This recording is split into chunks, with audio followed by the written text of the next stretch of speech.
ખ્યાતિ હોસ્પિટલ કાંડ બાદ આરોગ્ય વિભાગ હવે એક્શનમાં આવી ગયું છે। ખેડા જિલ્લામાં આરોગ્ય વિભાગે ઝુંબેશ શરૂ કરી પીએમજેવાય હેઠળ આવતી હોસ્પિટલમાં તપાસ થઈ રહી છે અને 3 હોસ્પિટલમાં આરોગ્ય વિભાગે ચકાસણી કરી।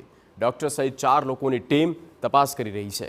રેકર્ડ સુવિધા ઓપરેશન થિયેટર વોર્ડ અંગે ચકાસણી કરવામાં આવી રહી છે।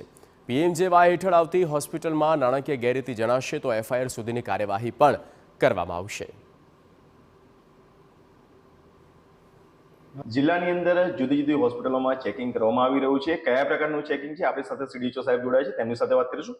સાહેબ, જે આખો કાંડ થયો, આરોપી પણ ખેડા જિલ્લામાંથી પકડાયા, આરોગ્ય વિભાગની કેટલી ટીમો બની છે અને કયા પ્રકારનું ચેકિંગ થશે? એના માટે અમે 8 ટીમો બનાવી છે।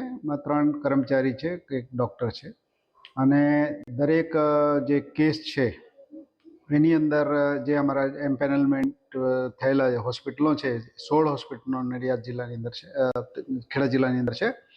એમને સ્થળ ઉપર જઈ રેકોર્ડ ચકાસણી કરવાની, સુવિધાઓની ચકાસણી કરવાની, ઓપરેશન થિયેટર, વાર્ડ વગેરેની સગવડ જે પીએમજે પ્રમાણે હોવી જોઈએ એ છે કે નહીં, અને પછી માન લો કે 2-3 એમને ક્લસ્ટર લીધેલા છે તો એની અંદર એમની પાસે એટલી સગવડ છે કે એક જ ઓમાંથી ચલાવી રહ્યા છે, તો એ બધી ચીજોની તપાસ થઈ રહી છે। પછી જે પદ્ધતિથી એ લોકો ઇલાજ કરે છે એ બરાબર છે, ઓપરેશન કરવાની જરૂર હતી ના હતી, એ બધી બાબતોની ચકાસણી થઈ રહી છે। પછી તે દિવસે ઓપરેશન જે દિવસ થયા તો એ દિવસે બીજા ઓપરેશન થયા કે મતલબ નિયમ મુજબ 1 કે 2 જે ઓપરેશન કરવાનું થાય છે એ જ કર્યા, એ બધી બાબતની ચકાસણી થઈ રહી છે જેથી કે કોઈ પણ પ્રકારનું આવું ના બને એવું અમે કરી રહ્યા છીએ। સાથે આજની પરિસ્થિતિમાં દર્દીનો સેવ સ્ટેટસ છે એ બી ચકાસવામાં આવી રહ્યો છે।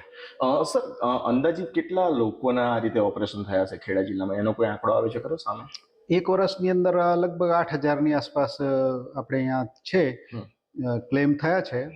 અને આપણે જે અત્યારે તપાસ કરી રહ્યા છીએ, કાલે 3 હોસ્પિટલોની તપાસ થઈ અને 1 અધૂરી રહી, અને આજ બી લગભગ 3 થી 4 હોસ્પિટલ આજ બી અમે તપાસ કરીશું અને આપણે જે ટોટલ જે 16 હોસ્પિટલો છે બધી હોસ્પિટલોનો આપણે તપાસ કરીશું। જે હોસ્પિટલમાં ચકાસણી થઈ ત્યાંથી કોઈ એ પ્રકારના ગેરરીતિ કે એવું કંઈ સામે આવ્યું છે ખરું? નહીં, અમારે નિયમિત રૂપથી હોસ્પિટલોની ચકાસણી ચાલે જ છે।